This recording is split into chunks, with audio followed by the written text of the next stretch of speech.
And welcome everybody to our ongoing series for such a time as this.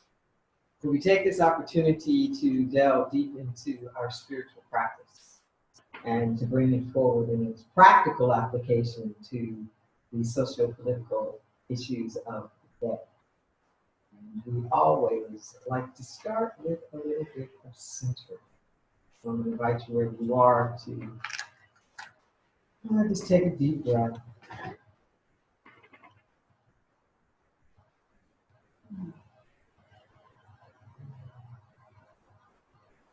And with every breath, we relax into the moment.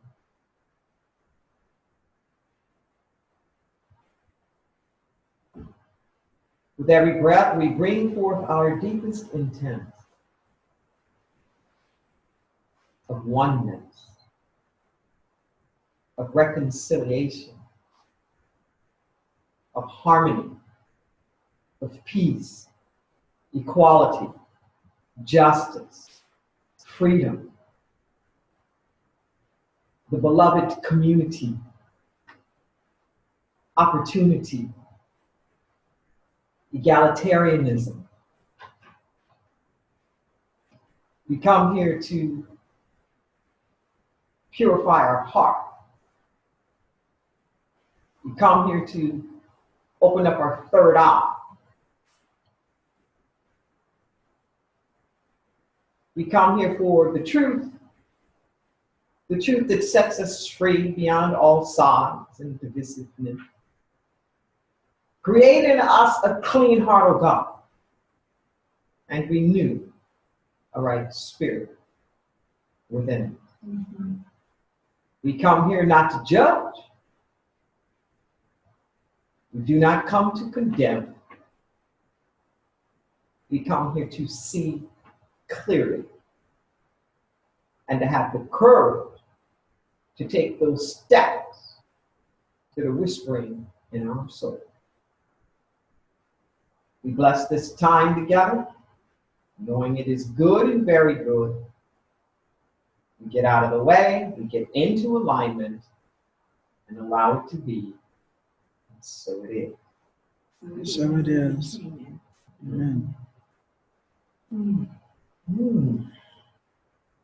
Well, we welcome everyone, and let's start off with some gratitude. Some reasons to be grateful for being here at this exquisite moment in time. Who wants to start off? Do we have anybody online or on the phone? Not yet. Okay. Anybody in the room want to do an expression of gratitude? Give us your name and what you're grateful for. Mary Moore. I'm very grateful for the choir beginning and how supportive it is at choir practice. And noticed as the summer went along that my soul was really, really missing it that Tuesday before the summer. Yeah. And I'm really, really grateful for that. And I'm grateful for the opportunity to come here. I've been wanting to a really long time. And I'm here, and I'm grateful to be alive. All right. Buddy, that's something that you're grateful for. I am grateful for the awareness that we are all one and that we are connected and that there is no judgment, and we just can claim that, the oneness, and learn how to live it. Learn how to live it in every breath that we take, every day that we are here.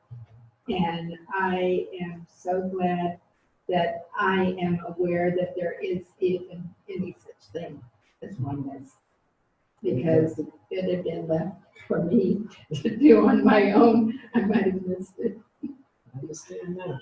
Okay. Very good. Anybody else? Expression of gratitude. Okay. Yesterday, I had an appointment in Monterey and came home, on Highway 1. Just went after I crossed the California Senior Bridge, I saw about 10,000 birds. Wow. They're Cascade Terns. Mhm. It was all the most amazing sights I've ever seen to see that many birds anyway.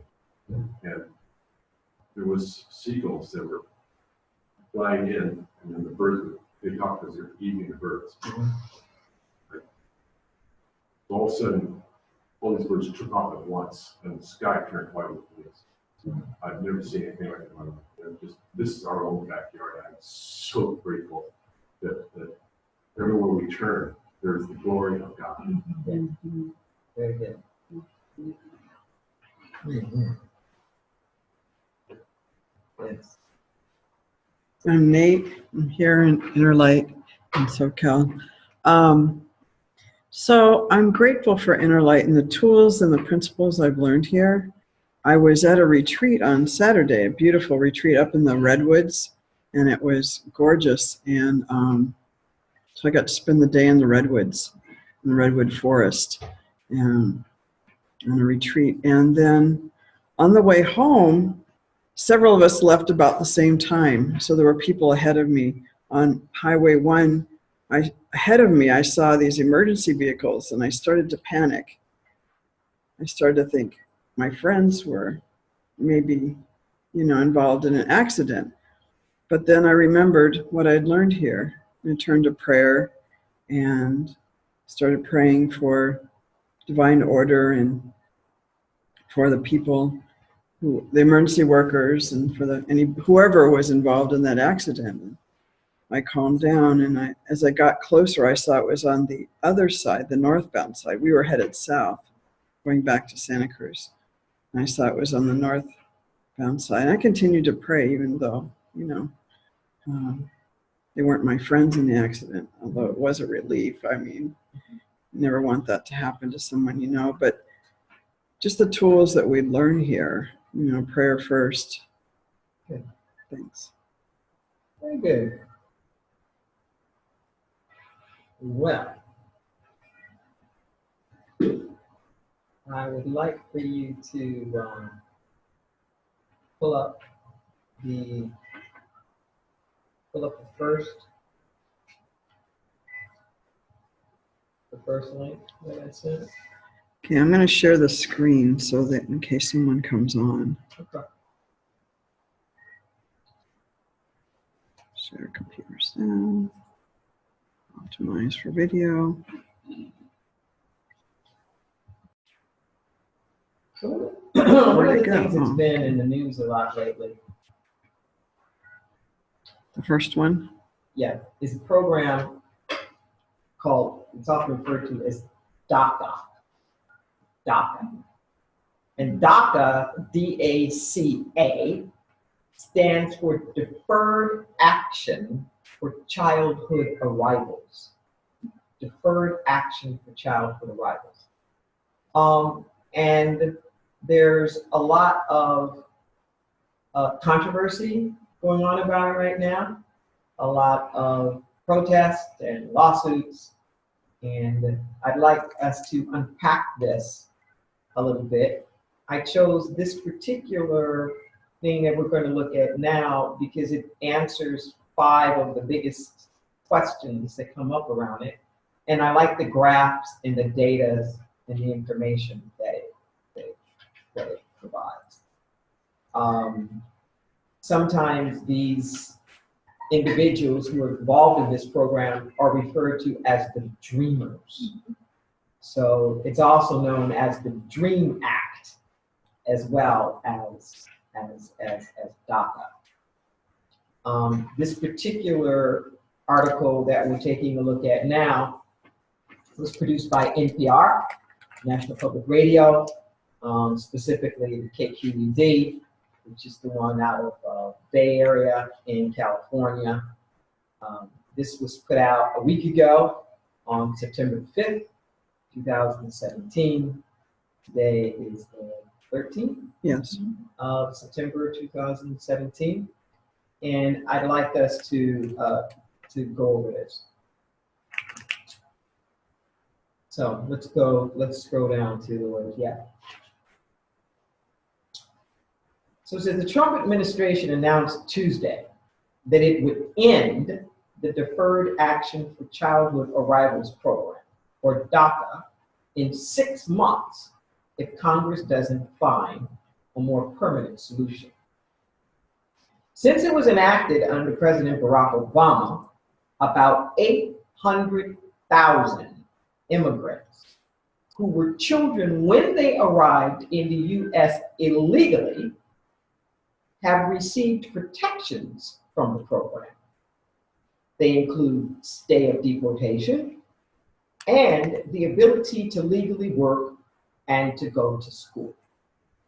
In a tweet Tuesday evening, Trump signaled he supports legalizing DACA, saying that he would revisit the issue if Congress couldn't legalize the program.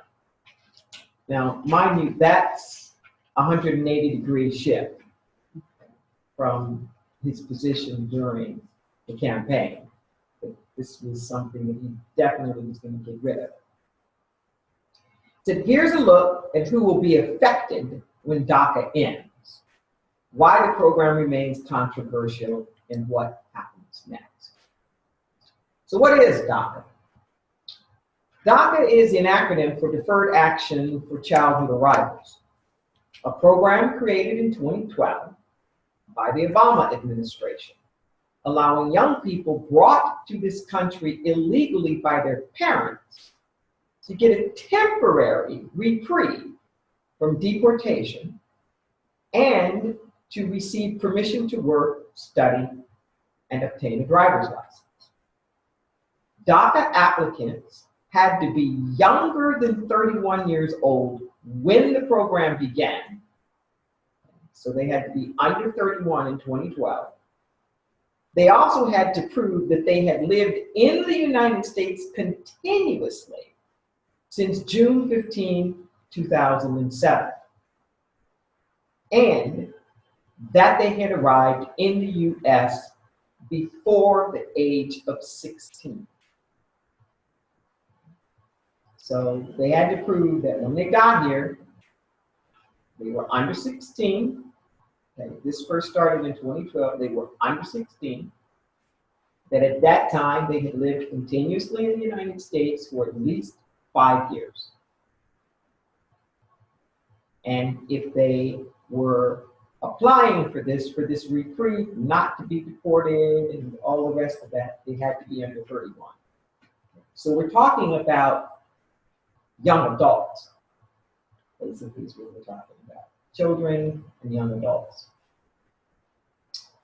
It says those signing up for DACA must show that they have clean criminal records. They have to be enrolled in high school or college or serve in the military. Their status is renewable every 2 years.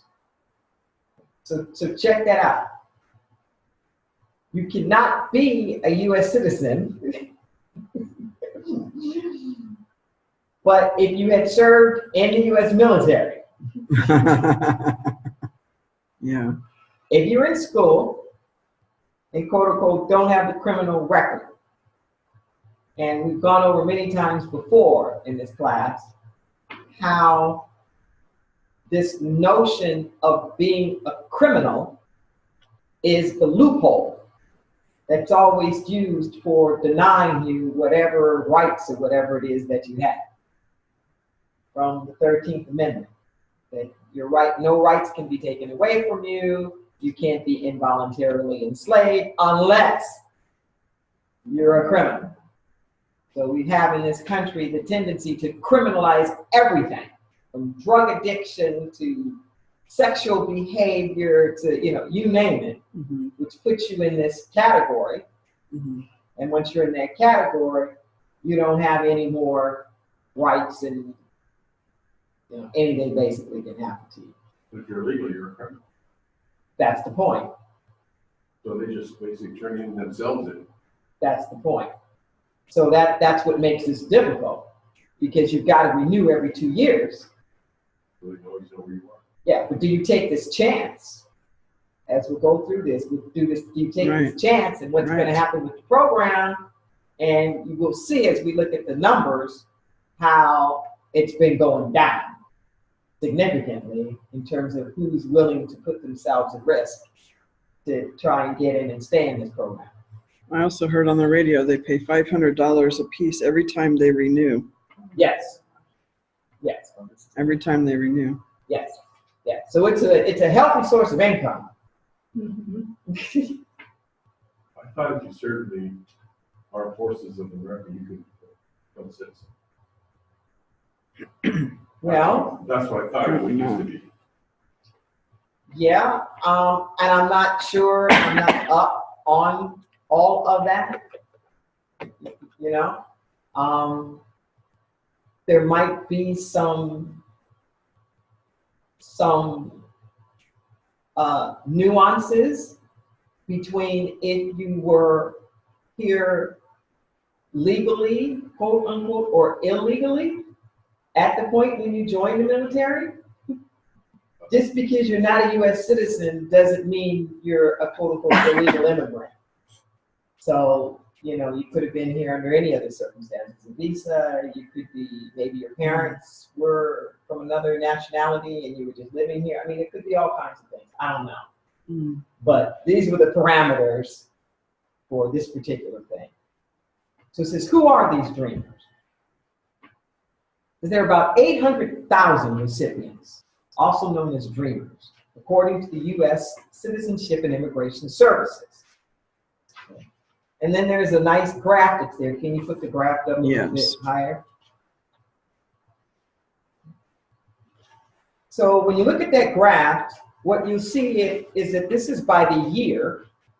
Okay, how many people have been approved in that program? The darker one is for people who were initially, it's hard to tell there in the code at the top, but you can see it on the screen there. So the darker is initial and the lighter are renewed. So you can see that initially when the program first started in 2012, it was mainly people who were just jumping into the program. But as time has gone on, it's not new people trying to come in, it's people who already were in it, trying to get renewed. You see that? So Mhm. this group is now this group, Exactly, because 2 years later. Exactly. Mm. exactly. Yeah, so some of the same people, just later. It's not new people trying to come in under this. But like in 2016, the total doesn't equal 400,000. No, So some of Because- them are not renewing. that's my point. This is what I'm saying. Yeah. It's clear to see the kind of contentious election that we had in 2016 and the whole political climate around, you know, immigration and these pledges about we're going to deport the dreamers and all the rest of that. You can see a drop just plummet between 2015 and 2016 in terms of how many people were renewing and making themselves visible in this program. Yes. So where does the word dreamer come from? It's that idea of, it's kind of deep in the psyche of the American consciousness, this idea of the American dream. Oh, exactly. Yes. And that these were people That wanted it. who came in not just for themselves, but for their children to be able to be a part of this American dream. And that these are people who want to stay here. They built lives, well, they built lives. They've been here. They're asking to be a part of this country. Yes, exactly. This country that they've been in. So we'll take a look in a second and see the graphs about the locations and where people have come from. It says most arrived from Mexico, El Salvador, Guatemala, and Honduras. So this is important in terms of the politics around DACA and the Dreamers. These are Latinos. These are Latinos. Okay. Now, there are other, I don't think I actually went through it that day. I have to come back to it. There are other programs around immigration, particularly the ones that are geared towards the high-tech companies, where those people are coming from India, you know, and they're coming from some other places, all right? But the Dreamers are in the highly racially profiled group of quote-unquote Hispanics or Latinos. Okay, so most derive from Mexico, El Salvador, Guatemala, and Honduras. This was also part of this notion about this concept of the wall that Trump was wanting to erect. Because there's a immigration traffic pattern that's coming up from Central America up through Mexico. So this was when, you know, and I think we're actually still doing this now, of apprehending people and separating children from their parents at the border. Yeah. Putting the parents in detention camps, putting their children in foster care, as hoping that there's going to be this message, quote unquote, that gets down into Central America about, like, don't even try this. I think it's the most inhumane thing I've ever heard of. Yes. But yeah, that's what our head of Homeland Security was doing. So there are also several thousand from Asia, primarily South Korea and the Philippines. They reside in every state, with the largest concentrations in California, almost 223,000. Texas is like half of us, of what we have here in California, a little 124,000. New York, about 42,000. Illinois, a little over 42,000. And Florida, about 33,000. So California, we have the lion's share. Right here, this is really big. So, day before yesterday, our attorney general filed a lawsuit on behalf of the state of California against the Trump administration around this, like 48 hours ago. He didn't join the lawsuit that already exists with all of these other states and municipalities, because California is so disproportionately impacted by the thought of, you know, what would happen here. And the Los Angeles mayor is right there, you know, in his pocket with him. And just like as an aside, they're both Latino. Our Attorney General of the state of California and the mayor of Los Angeles. So I think there's just a real understanding of what the heck is going on. Yeah, there's a little difference between our lawsuit and other lawsuits, because our numbers are so high that the economic impact of that many workers leaving that are skilled in the jobs that they're already doing, to retrain people, they said billions of dollars that California. Exactly. Yeah, no, that's what I said, because our impact is just, you know, it's like there's no comparison. The unemployment's low, right? And you take that away, the unemployment's going to stay the same, because people aren't working or looking for different types of jobs. Yeah. Yeah, and you know, and as we look here, it's like, what's the point?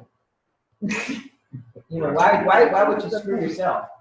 You know? So here it is.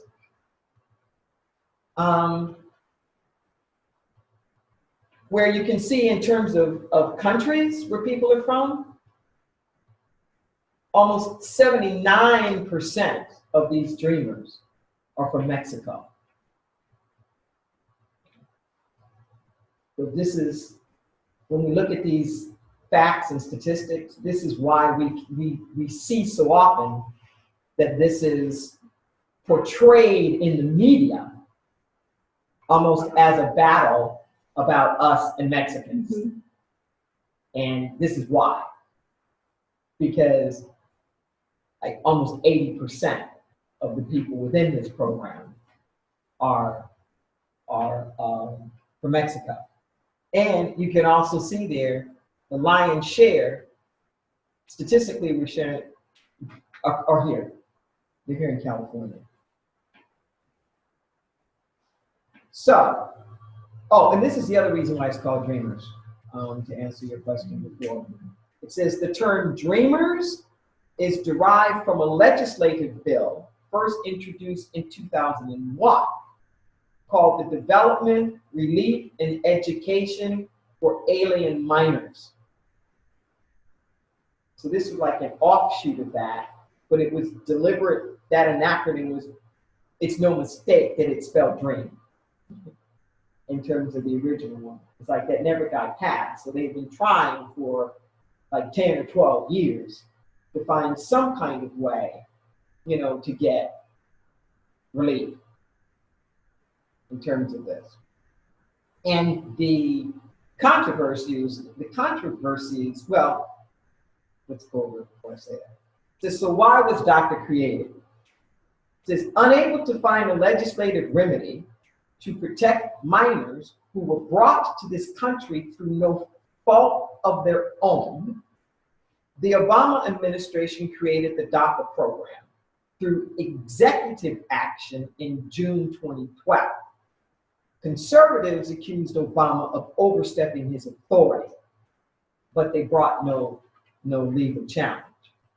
This is part of the campaign debates and Trump saying how he would use his executive power and that he would use his executive power to turn over Obama's executive orders. So this executive orders bypass Congress, bypass legislation, and it comes, you know, directly from the office of the president. It says the Dreamers are a highly organized group of young people who argue that after being raised and educated here in the United States, they are Americans who only lack legal recognition. I want to stop there for a second, because it makes the point that I keep saying over and over and over again.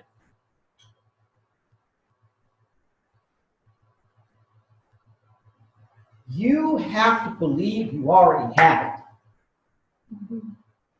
You have to believe you already are it. You can't go seeking your freedom, status, identity from somebody else because they don't have it. You've heard me say, no slaves ever got on the freedom train. The only people who got on the freedom train were people who already knew they were free. That they were people who said, what is a free person like me doing enslaved? Marriage equality, the same thing. That these couples that got married, the couples that were suing, these were not couples that were asking permission to be married. These were couples that were saying, we're already married. We have been married, and that our marriages are no less valid because they are not legal. Give us our due rights. You know, change the laws to reflect the fact that our marriage is a marriage. Not, we're going to wait until you give us permission and then we can get married. No, we're married and you are illegally You are illegally withholding our legal recognition. And that's what the courts voted. It made everybody crazy because the courts got perceived as granting the right to marry. That's not what the courts did. The court said they already have the right to marry. Under the Constitution, the freedom to choose the partner of their choice. And we need to get over it. We need to stop putting obstacles. Just like the Voting Rights Act. It didn't give Black people the right to vote. They already had the right to vote. It was being illegally withheld. Did you catch what I'm saying here? So these young people are saying, we are Americans. Remember early in this program, I was saying that that's what we needed to do. That we need to stop talking about illegal aliens and talk about our undocumented Americans, our undocumented citizens. You feel the difference in that? Where you claim, you change the conversation. Where you claim that's who they are now. And let's get with the program. And that's what they're doing. You follow what I'm saying here and how important it is? Yeah. In terms of any time, whether we're talking about this on a broad political spectrum, or we're talking about this in your own individual life. You gotta stand in it. You have to claim this as your identity of who and what you already are. And to have everything come around to validate that. Because if you think you are not something already, nobody can give it to you. Yes. When I was brought up Catholic, and when I decided to use birth control in our relationship with my husband, the church said, you are not a Catholic anymore. Because you have to change the environment, and then the church changes. Exactly. It's irrelevant what they say. It's not true. Yeah. And I just went, you know, I'm not going to fall for this. This is not what is intended. And if Jesus, what would Jesus have said? You know, I just could not wrap my head around it at all. And that's why I'm here. Amen. So it says, as we continue here, it says at the time that DACA was created, Obama's executive action had strong public support, according to a 2012 Pew Research Center survey, which found that 63% of most polled approved of the program. That was back in 2012.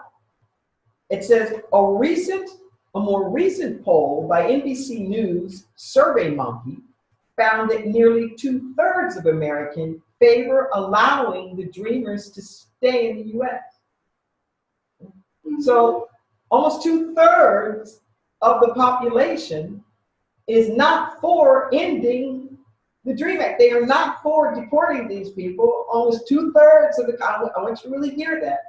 That means red, blue, that means that there's an overwhelming consensus, let them stay.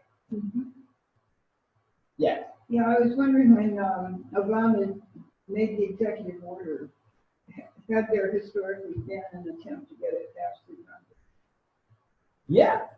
I mean, In 2001, that's what this is saying, is that it first started as the Dreamers. And they've been trying to get the Dreamers passed for 10, 12 years. But finally, Obama said, I'm done. I'm tired of this. I'm done with this. We're going to make it happen. Yes. So, why did Trump end it? What was up here?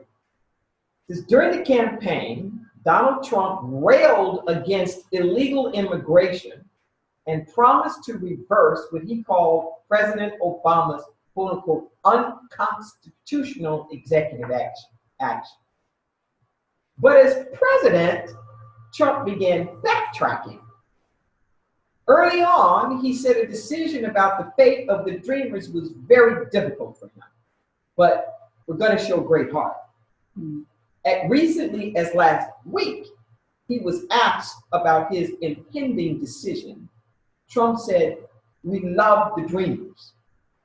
Conservatives who had anticipated swift action from Trump repeatedly urged the new president to keep his pledge and pull the plug on DACA. It said in June, 10 Republican attorney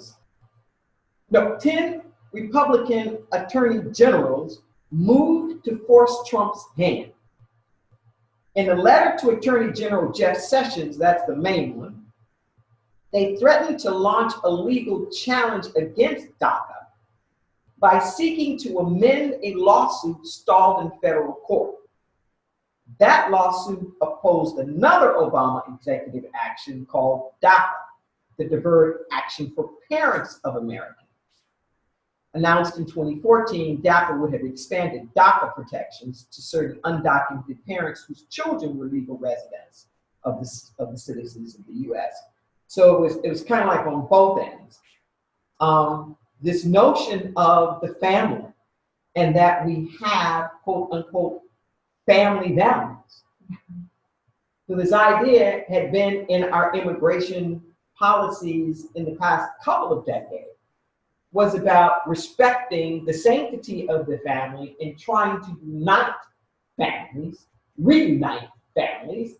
So like if one person was here, they maybe could get sponsored in because they were a citizen, but to try to keep the families intact, which for all our family values talk or whatnot, that's not happening.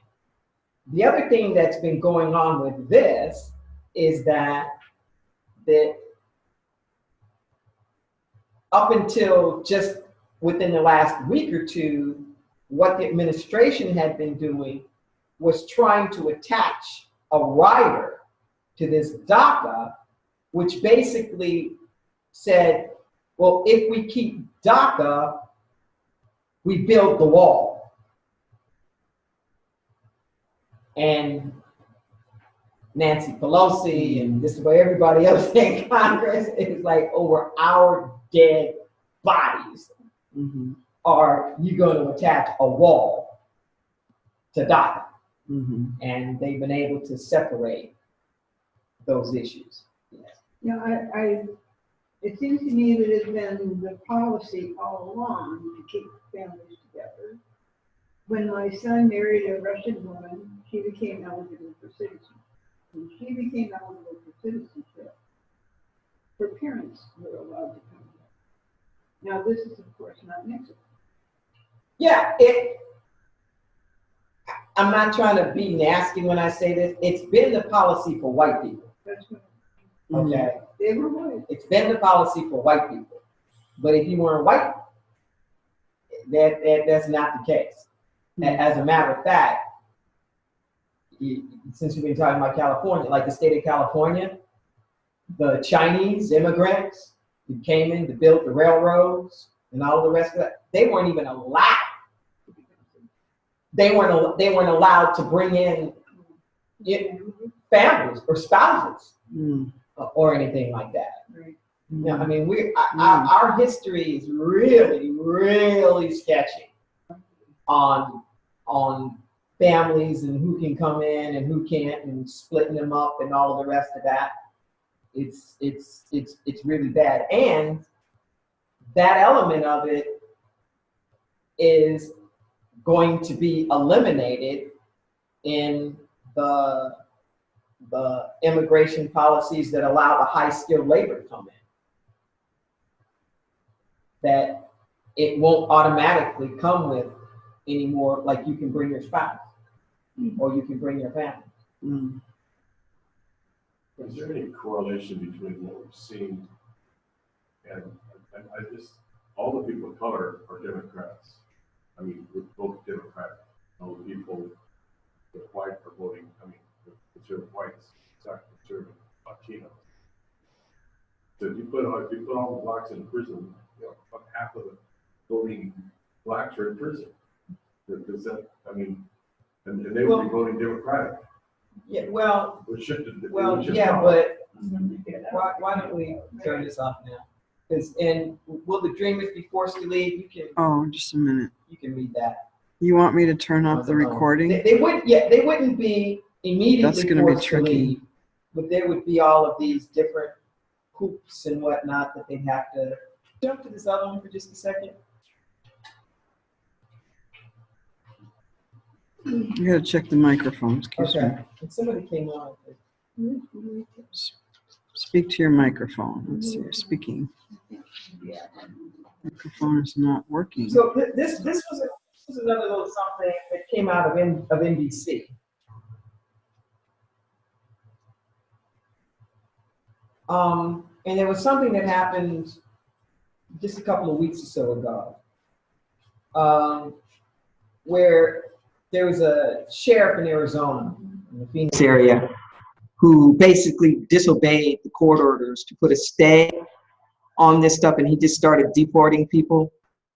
And there was a lot of flack about it, and he was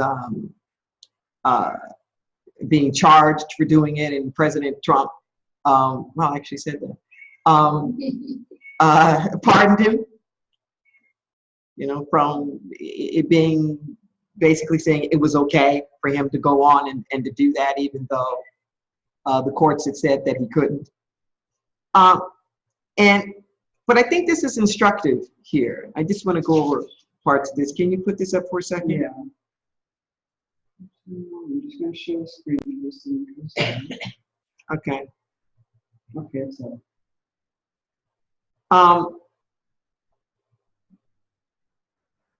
It says that more than half of Americans disapprove of President Donald Trump's decision to pardon former Arizona Sheriff Joe Arpaio, while nearly 2/3 said they support a program called Dreamers to stay in the U.S., which Trump is expected to end, according to a new NBC News SurveyMonkey poll. 6 in 10 said they felt it was wrong for Trump to pardon Arpaio, who was convicted last month of criminal contempt for ignoring a judge's order not to detain suspected undocumented immigrants. 34% of respondents said they felt Trump's pardon was the right thing to do.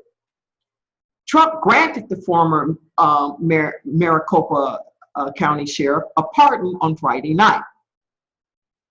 This was written at the end of August 2017, prompting fierce criticism from civil rights groups and lawmakers, including the ACLU and Senator John McCain, Republican Arizona, who charged the action essentially represented an endorsement of racism against Latinos and undermined the president's stated belief in the rule of law. The poll also found that 60% of Americans support DACA, the Obama-era program allowing young people known as Dreamers who came to the U.S. illegally as children to remain here. Some also came legally, but their visas expired. Several government officials said Trump is likely to end the program, possibly by letting it expire over time, NBC News reported Friday. One senior Homeland Security official, however, told NBC News that the question over how Trump will handle the Deferred Action for Childhood Arrivals program was still in flux, with immigration hardliners with the administration insisting that it end immediately, and more moderate members calling for a phased approach. Says this NBC poll, meanwhile, found that 30% of Americans opposed DACA.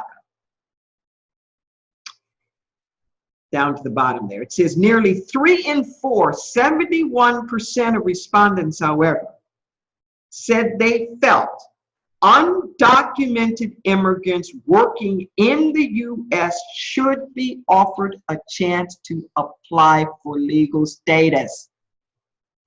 while just 26% said they believe those people should be deported. The poll also showed that most Americans still view Trump unfavorably and disapprove of the job he's doing as president. More than 6 in 10, 61% said they had an unfavorable impression of Trump, while 36% said that they had a favorable impression. About 59% of Americans said they disapproved of the way Trump was handling his job as president, while 39% said that they approved. Since these numbers represent a slight deterioration for Trump's rating since March. But look at this. We keep saying that America's divided, right? But there are clearly some issues we're not divided on. That's astounding when you look at this contentious environment that 71% of Americans say that they believe that undocumented immigrants, can you put this back on me? Say that undocumented immigrants working in the U.S. should be offered a chance to apply for legal status. This is the complete antithesis of all the rhetoric that we heard during the election.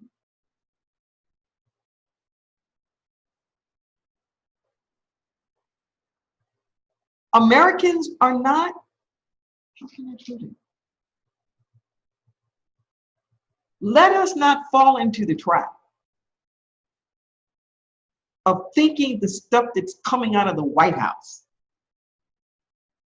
or stuff that is pandering towards a most extreme minority represents the whole of us. I really do believe that as a whole, that Americans are basically decent people. I think that we get pissed off, upset when we feel, you know, marginalized or displaced or this or that. But this characterization that we've put forth, that America is angry at undocumented workers, that we want to deport all of these people, or they're here taking all our jobs. When you got 71% of the American public saying, we think they should stay.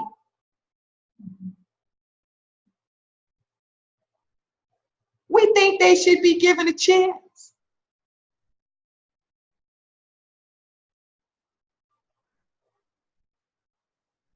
Why do you think this is even important? Why do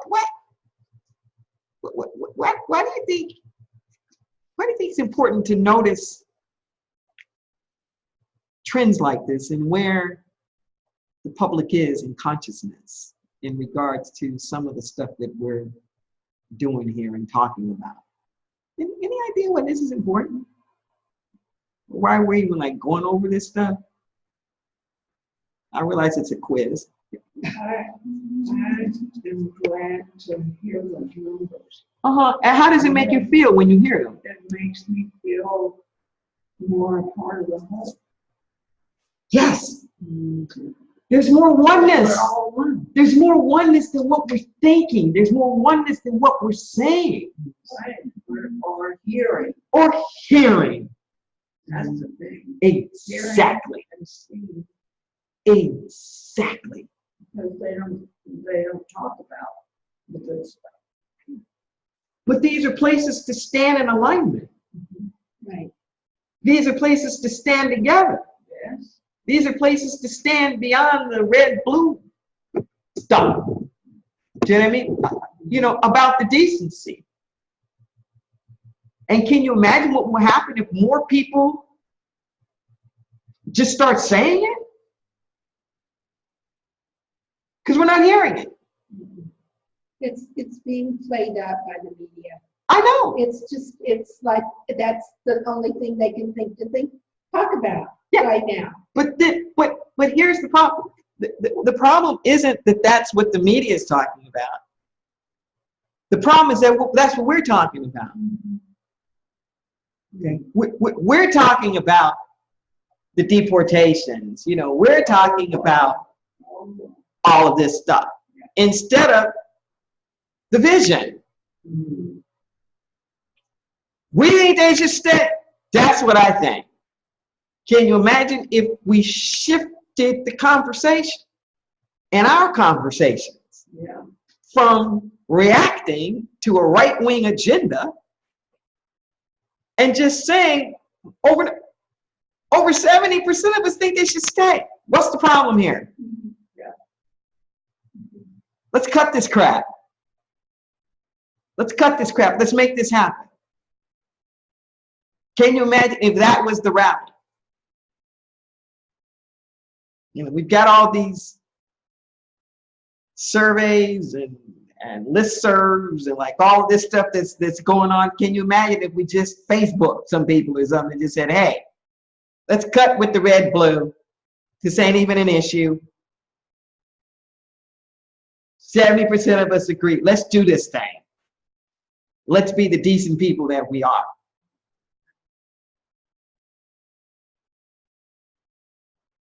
That's from the standpoint of spiritual oneness. It's like this could be a game changer in our whole political climate. If there's that opportunity for this unity to be known and to come together and to be acted upon, can you imagine the shift that would happen in our political climate if all of a sudden the documented Americans started standing up for the undocumented and say, we appreciate you, what you're contributing, and we want to make sure that there's a way for you to stay? Can you just imagine the shift in energy, the shift in consciousness? It gets everybody off the doggone triangle. It gets us off the victim, villain, hero triangle. There's no victims. There's no villains. There's no heroes. People are here. They're contributing. And we want them to stay. We, not just the blue, but to get 70%, that's a lot. I'm kind of hard pressed to think of like how many issues you could get 71% agreement on about too much anything. I mean, that's beyond what's called a supermajority. A supermajority is 2/3. It's 2/3 to change the Constitution. Yeah, it takes 2/3 to change the Constitution. So that's beyond a supermajority. Wow. 71%, that's a mandate. 71% in a democracy, that's off the charts. What strikes me is that we're not being represented. 71% isn't being represented. I mean, Congress was not voting these acts in that support the dreamers, that support Americans without documents. These 71% are not represented in Congress. Well, here's what happens here.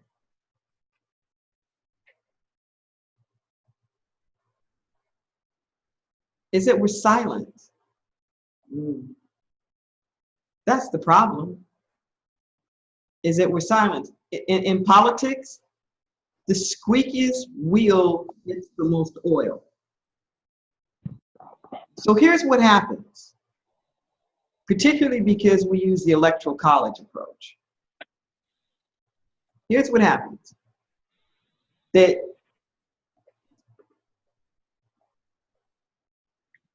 most of the people, vast majority of people have already made up their minds.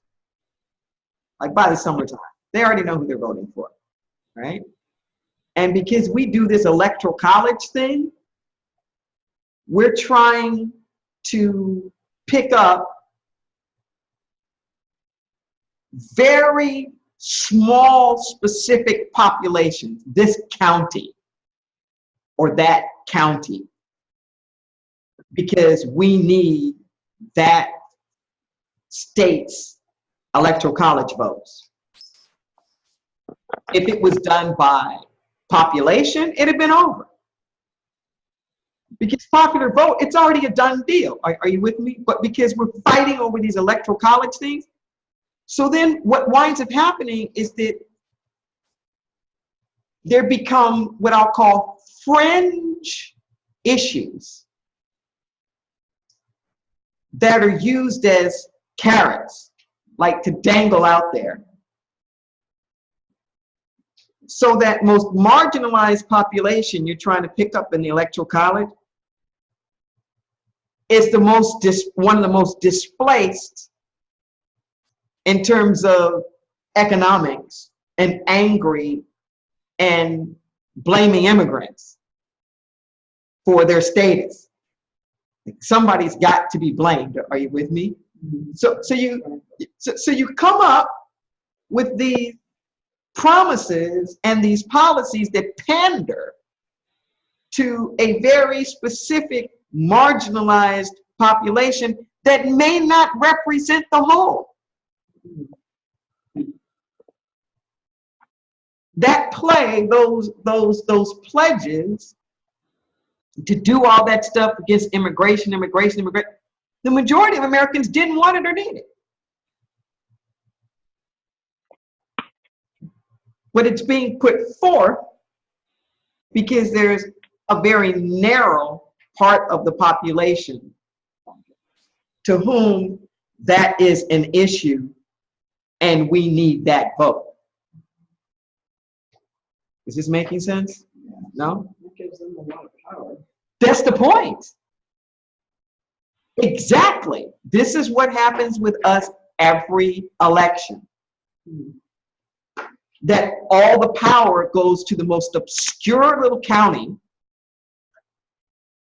that everybody's, waiting with bated breath on because these elections have been so close. And yes, it gives them a tremendous amount of power. So it's playing to the undecided because people have already made up their mind. So the harshest campaign promises that come out at the end are not about your base that you already have. It's to try to convince those few holdouts that could swing either way. So you try to find out what's that edge, what's that little divisive thing that could distinguish us from the other group. We want them to vote for us, not for them. What are they most angry about? What do they want to, have the most? How can we make it seem like we're going to be their champions and, get rid of their ills and, see their pain? So we take that most marginalized and then build that up to look like it's the majority, to make it look like it's the thing, so that those people don't feel left out. They no longer feel like they're on the fringe. And here's this candidate who's going to come here and save me. But then we buy it. Then we get caught up in that, as though this represents the majority, when it doesn't. When it doesn't. And these are opportunities that we have to seize. In this kind of political climate, These are opportunities. But we don't have to keep talking about, like don't build a wall or, no, don't deport, but give them a chance. Let's respect our undocumented citizens. Let's find them a pathway to documentation. That's the groundswell that has to happen now. Keep the dream alive. Protect the dreamers. Put it out there. We agree on this. 71%. Pew is one of the most respected polls in the world. Oh yeah. Pew Research poll, yeah, it's God might as well have said it if it comes out of Pew. No, really, Pew is one of the most respected, survey groups. So this is good news.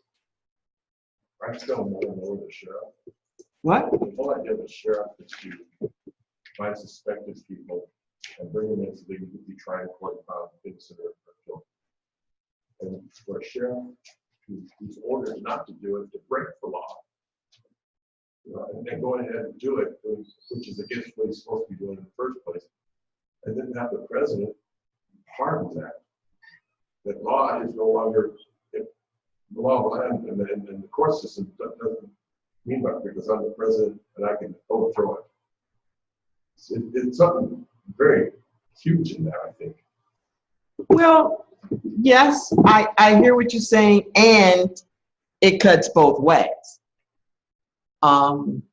This is just the reverse of the sanctuary cities. So the sanctuary cities are doing the same thing.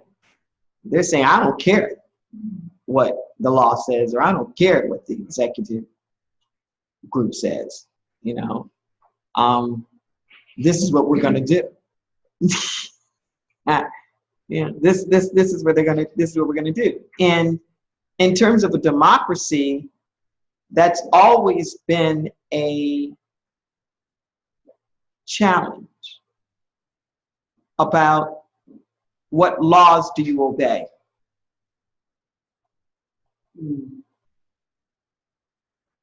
Laws do you obey? Because transformation requires that you break the laws. Transformation requires that you stand up against whatever, the laws of segregation, the laws that ban your assembly, the laws that say you can't vote, the law, So there really is a call to conscience that has to happen here, because laws are always changing. And sometimes they're just and fair, and sometimes they're not. Which is why it's important that we really try to be guided by a higher law. And I know everybody wants to think that, or to believe that. I'm just always looking for, where's that crack in the veneer? Where's that place where we can move beyond the divisiveness? And I think there's a silver lining here in the middle of all of this brouhaha, that if we're willing to jump on it, but we can't leave it in the hands of the dreamers. We can't leave it in the hands of the, undocumented workers. That's our tendency, to watch all these groups try to fight for their rights. This is a rally call now for those of us who do have our papers, for those of us who are U.S. citizens, to show up and stand up in a united front for the oneness. This is how you become an ally. The thing of being an ally is where you use your power and your privilege to level the playing field. You use your power and your privilege to say, I want to share it. that yes, I have this power and privilege, but I shouldn't be the only one that has it. I want to expand the umbrella under who's able to get these same entitlements. I'm not going to sit on it for myself. That's where the change starts to happen. It doesn't happen when it's just the other people. It doesn't happen. I was just listening to the speech the other day of Martin Luther King from the Selma March when they finally did make it.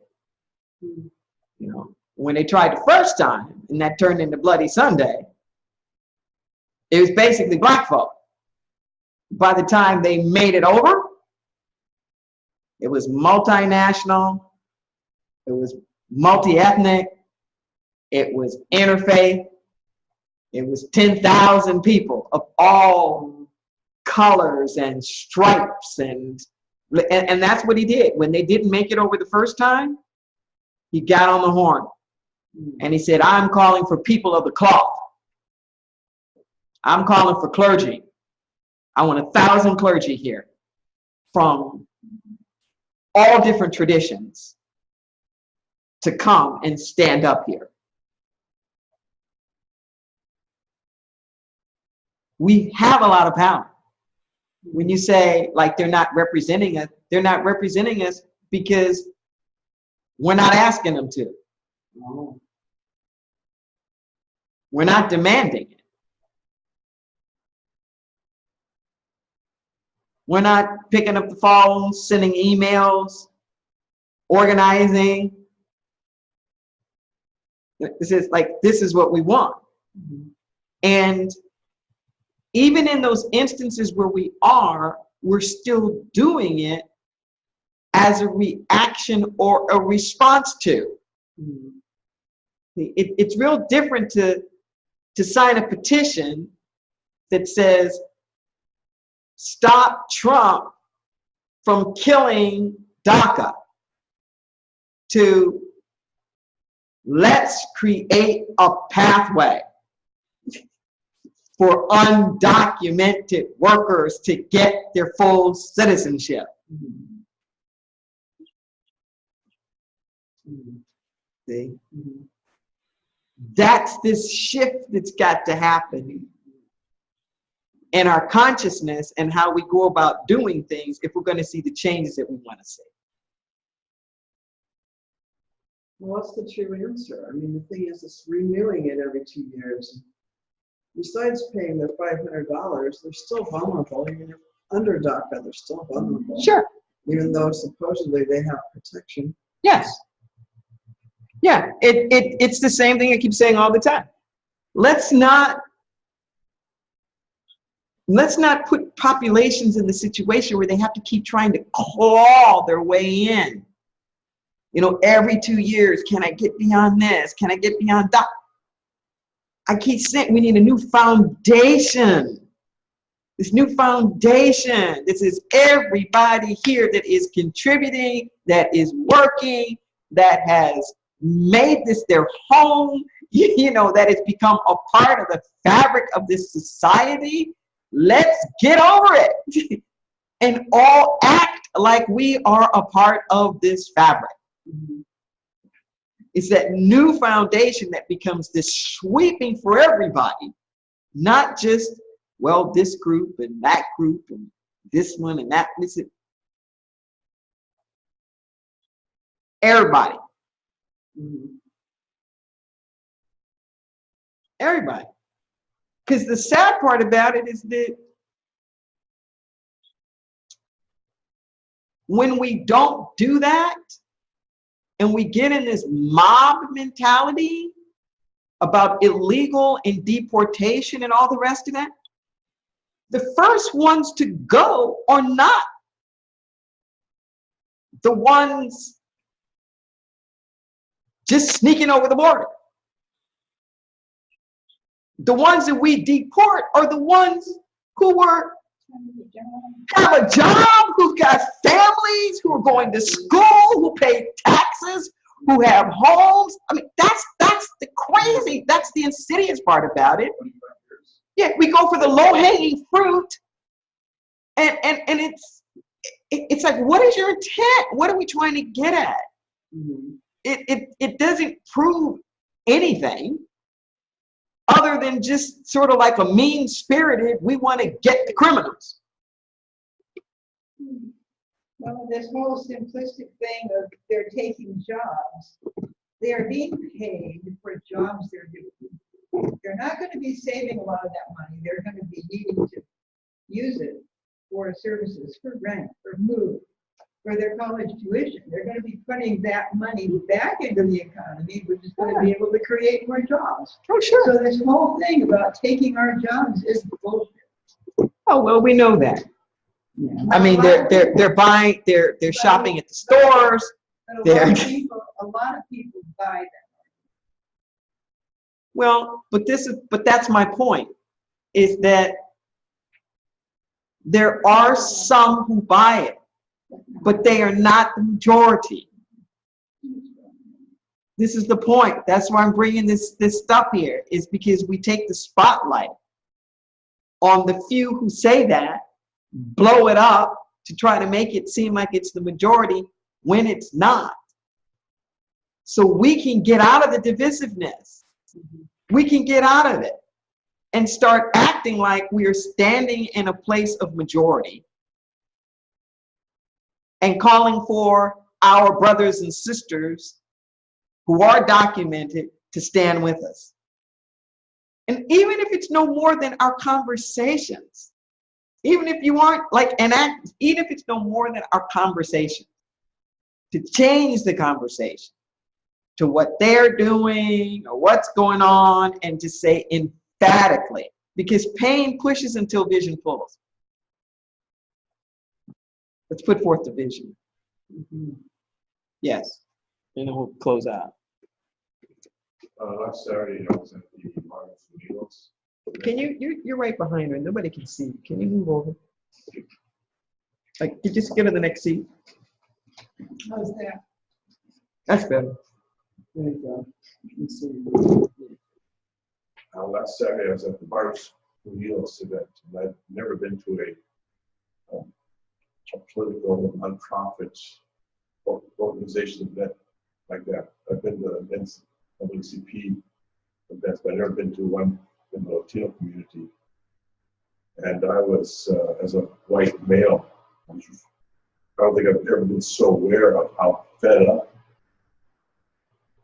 I mean, their MC was pretty plain. You know, I'm tired of this. I'm tired of this. I'm trying, we're fighting hard, and thank God for this man for 40 years standing up for our people. You know, and then taking it to that next level and say, and we don't want it to be our people. We want it for all of us, right?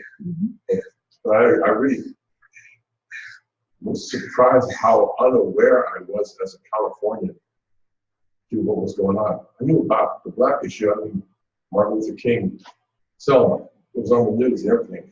And you heard a little bit about Cesar Chavez and the field migrant workers. But I was so, they're the majority of this state, and they're pissed. I picked that up. I picked up the energy of that group. They're not happy about the way things are going. You know, and we got to wake up. I mean, we got to wake up because they're going to be outvoting us. we got to learn how to work this out together. I mean, it's the time is now, because they got the vote now. It really is horrific, and the thing that we so often forget is that this was their land. It's this whole idea like illegal immigration and whatnot. It isn't like, you know, we're England and these people coming in from Jamaica. You know, this was Mexican soil. I mean, the roots are deep. Every place you turn. I mean, this is Santa Cruz. Give me a break. Holy Cross. I mean, you know, half the stuff is in Spanish.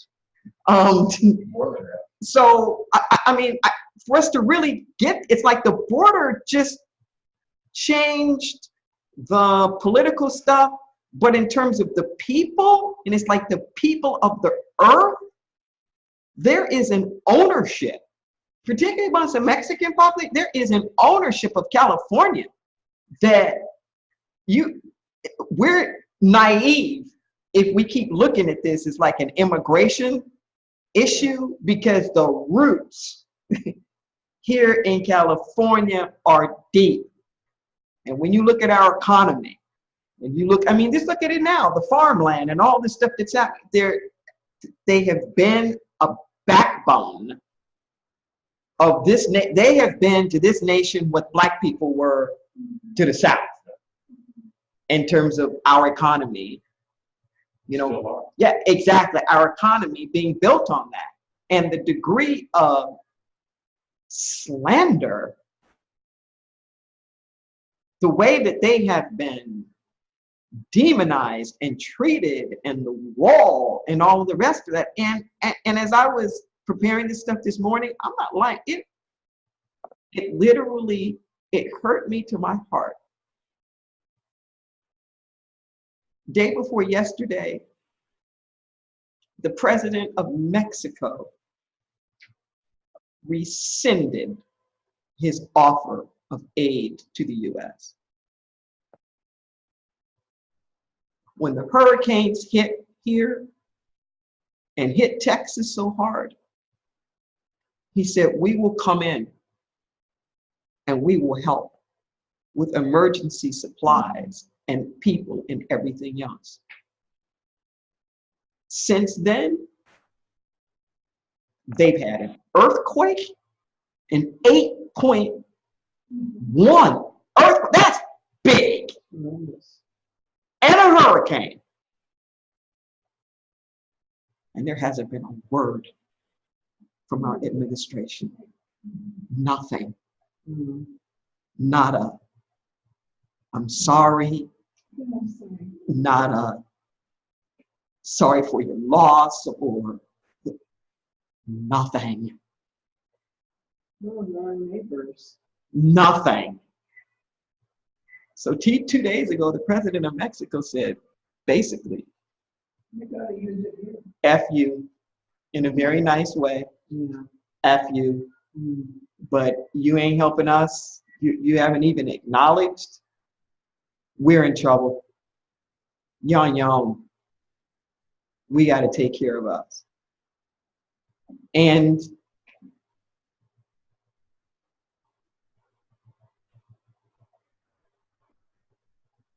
at a moment like this, when the world is rallying and everybody's rallying, you know, for each other to get through this devastation and stuff, and you know, red, blue, whatever, it's like bets off. Bets off. And for the United States to be so callous to Mexico, the degree of insults, I mean, that pissosity that you're seeing there, from the wall to they're all rapists and murderers, and I mean, it just, people are done. And the fear that folks are living in, it's terror. It's psychic trauma and terror. Not knowing what's going, like not knowing what's going to happen. We see it here in our community. We see it here happening, what's happening at the food banks. We see it here, what's happening with folks attending. I mean, like here at Interlight, not just like in this neighborhood, it's traumatization. And it hurts me to my heart that people that might as well be Jews in Nazi Germany, in terms of this feeling of vulnerability and not knowing what's going to happen and all. We got to stop it. We just got to stop it. Wasn't that, yeah, I was aware of the issue between whites and blacks. I was totally aware of that. Not as deep, maybe you should, right? Because I was experiencing it personally in that sense. But I was not aware of the Hispanic. I see that as equal. I mean, it's the energy is about is from what I know now. That was it's huge energy of being pissed off and then tired and really tired. And I was nowhere. No. Nice to have my eyes open. Yeah. Yeah.